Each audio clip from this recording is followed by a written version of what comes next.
Imagine growing up as a member of a royal family. What does that look like to you? Is it being carried around, dripping in gold and gemstones? Is it only eating at the finest restaurants? Perhaps it's being surrounded by beautiful people in beautiful places. While I wasn't born into a royal family, I've spent quite a bit of time with members of royal families. Oh, the stories I could tell, but I shouldn't.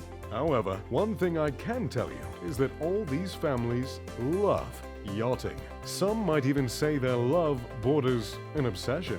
After all, what's the point of having a crown if you can't watch it sparkle in the sunlight on $1 million yacht every once in a while? Year after year, royals' yachts seem to get bigger, better, and more extravagant. With all those upgrades, the price tags of yachts have soared. One royal, in particular, has truly taken his admiration for yachting to the next level, with a price tag that is more than most people in the world will ever see in their lifetime. Today, we're going to take a deep dive into Sheikh Mohammed bin Rashid Al Maktoum's super-yacht, named Dubai. Make sure to stick around to see just how insane the cost of this super-yacht really is. So, who is Mohammed bin Rashid Al Maktoum?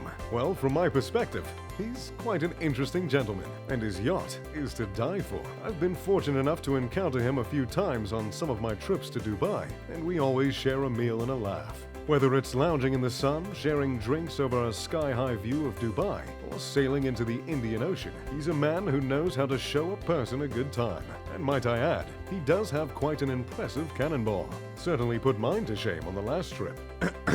I apologize. Got a bit ahead of myself there. Aside from being a friend of yours truly, Al Maktoum is a member of the royal family that has ruled over Dubai since 1833. The Al Maktoum family has also been one of the 6 ruling families of the United Arab Emirates for centuries. In case you haven't quite noticed, the politics of the UAE is a hair different than the US or the UK. Born into money and power, Sheikh Mohammed bin Rashid Al Maktoum was educated in Dubai and several prestigious schools in the UK. When he returned, he was head of the Dubai police force. Upon the United Arab Emirates formation in 1971, he went on to serve as its Minister of Defense. But his political career only went up from there. In 1995, he was appointed the Crown Prince of Dubai by his elder brother. Then, in 2006, he was crowned ruler of Dubai, and then the Prime Minister of the United Arab Emirates the very next day. I mean, talk about a promotion. Though he came from a royal family, Sheikh Mohammed bin Rashid Al Maktoum didn't spend his time waiting for the family inheritance to come rolling in. During his time as the Minister of Defense, he launched or oversaw the creation of Emirate Airlines, Dubai Port Worlds, Dubai Internet City, Palm Islands, and the Burj Khalifa, the largest building on Earth. All of these and more have led to his net worth of an estimated $5 billion. That's not too shabby for starting some of the biggest companies in the world and being part of one of the longest ruling royal families. Sheikh Mohammed bin Rashid Al Maktoum is perhaps most well known for helping make Dubai into one of the premier luxury destinations in the world.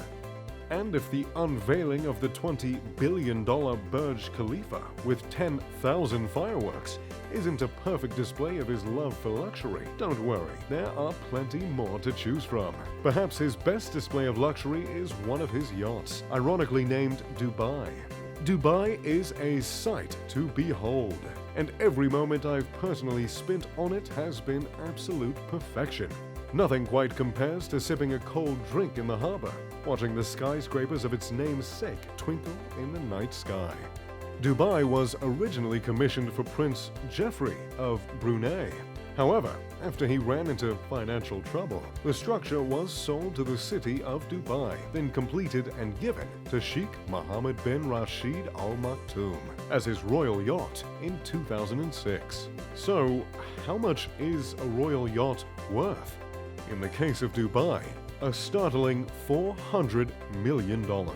I've got to say, if I had known that the last time I was on it, I might have taken a few more pictures. But what exactly is on the boat that raises the price to that absurd amount? Well, Though the Sheikh has been a little hush-hush about all the accoutrements on the yacht, I did manage to take a bit of knowledge away after visiting it. This yacht is one of the longest in the world, at a startling 532 feet long. That's almost twice the height of Big Ben, or for you Americans, nearly twice the length of a football field.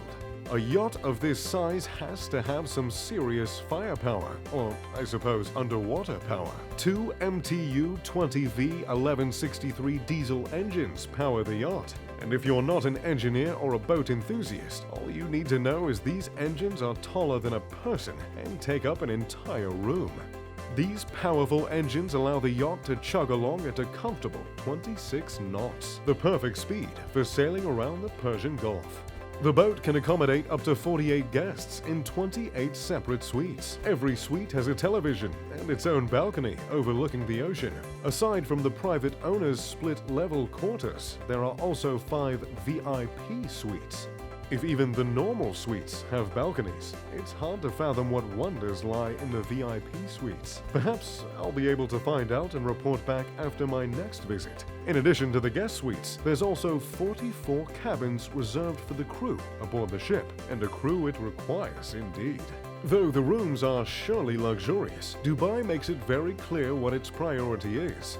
Dozens of sunbathing decks shimmer on the surface of the boat. Who can blame them, truly? With temperatures that average between 70 to 105 degrees Fahrenheit or 21 to 40 degrees Celsius year-round. It's no wonder why they would make outdoor space a priority on this ship. The Sheikh's family is well known for posting pictures on the decks of the ship, so we can safely say they're getting a lot of use. If you grow tired of the sunbathing areas, there are a plethora of pools and jacuzzis to choose from. Each infinity edge pool is lined with handmade tiling, perhaps harkening back to the city of Dubai itself. The tiles are a vibrant array of blues and greens, which complement the orange sunbathing decks. In fact, the entire boat is an explosion of color. The massive dining room, with seating for more than 75 people, is an intentional mix of blues, reds, and lavish silvers. Each room is encircled with silver pillars styled to resemble the palm trees of Dubai.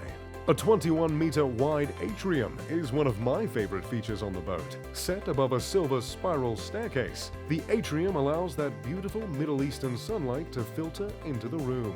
Even more extravagant, the floor is lined with thousands of colorful tiles, which create a ship-shaped mosaic, if I do say so myself.